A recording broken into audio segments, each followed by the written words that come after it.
Students, welcome to you all. तो computer languages में हम second language assembly language discuss कर रहे हैं। तो कंप्यूटर लैंग्वेजेस क्या है? ऐसी लैंग्वेजेस हैं जिनके थ्रू हम कंप्यूटर पर वर्क कर सकते हैं। और जैसे जैसे कंप्यूटर की जनरेशन आगे बढ़ती गई, यानी उनके हार्डवेयर डिवाइसेस में एडवांसमेंट आया, उसके साथ साथ ही उनकी जो सॉफ्टवेयर टेक्नोलॉजी थी या जो उनमें काम करने के लिए लैंग्वेजेस यूज हो रही थी, उनका भी डेवलपमेंट होता गया।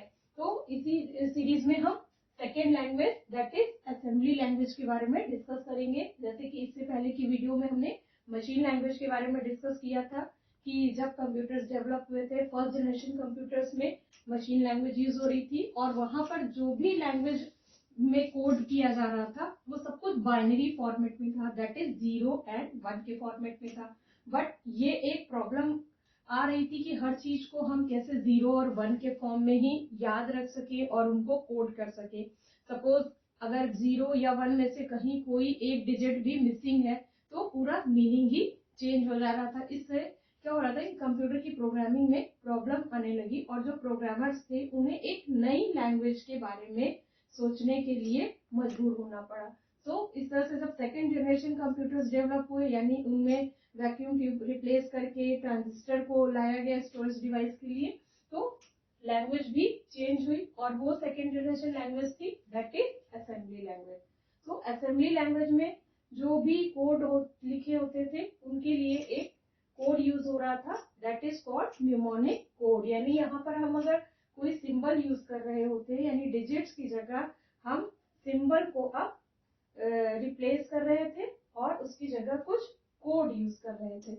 सो this language uses mnemonic codes और symbols in place of 0 and 1। यानी हम अगर किसी डिजिट को रिप्लेस करना चाह रहे हैं तो उसकी जगह हमने क्या यूज किया? mnemonic codes. सो जैसे suppose the code for add, एक ऐड के लिए हमने एक कोड लिखा है जो बाइनरी में है 001। यानी अगर इस तरह से आपके पास कोई डिजिट लिखी हो 11 और इन्हें ही आपको ऐड करना हो और इसके लिए ये कोड आपका लिखा हो 01, so it will create a confusion कि ये 001 जो है ये ऐड के लिए लिखा गया है। सो इसको रिप्लेस करके यहाँ पर एक न्यूमोनिक कोड यूज किया गया जिसको बोलने लगे हम ऐड, ADD। यानी ये रिप्लेस हो गए डिजिट किसके थ्रू? इस न्यूमोनिक कोड के थ्रू। तो इससे ये लैंग्वेज थोड़ी समझनी आसान हो गई। अब जब इस तरीके से ये कोड यूज होने लगे तो आप सभी जानते हैं कि कंप्यूटर क्या है? मशीन लैंग्वेज को ही सिर्फ समझता है।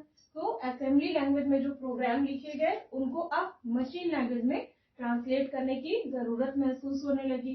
सो assembly language program have to be converted into machine language by the translator program that is assembler. यानी असेंबलर क्या है? एक ऐसा ट्रांसलेटर प्रोग्राम है जो असेंबली लैंग्वेज प्रोग्राम को मशीन लैंग्वेज में कन्वर्ट कर रहा है। और जो भी असेंबली लैंग्वेज में प्रोग्राम लिखा गया है that is the source program. यानी जो चीज कहीं से ओरिजिनेट होती है उसे हम क्या बोलते हैं? सोर्स।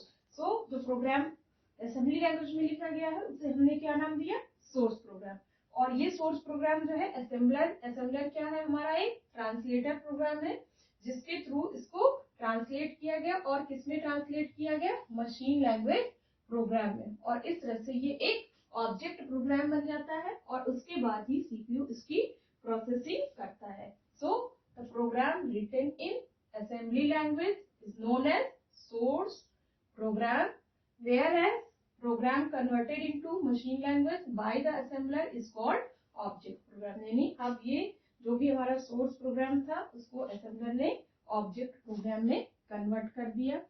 सो आई होप कि आपको ये एक सेकेंड जनरेशन लैंग्वेज का जो इंट्रोडक्शन था, जो इसके बारे में ये प्रोग्रामिंग थी कि कैसे एक सोर्स प्रोग्राम जो है एक ऑब्जेक्ट प्रोग्राम में कन्वर्ट होता है, ये सब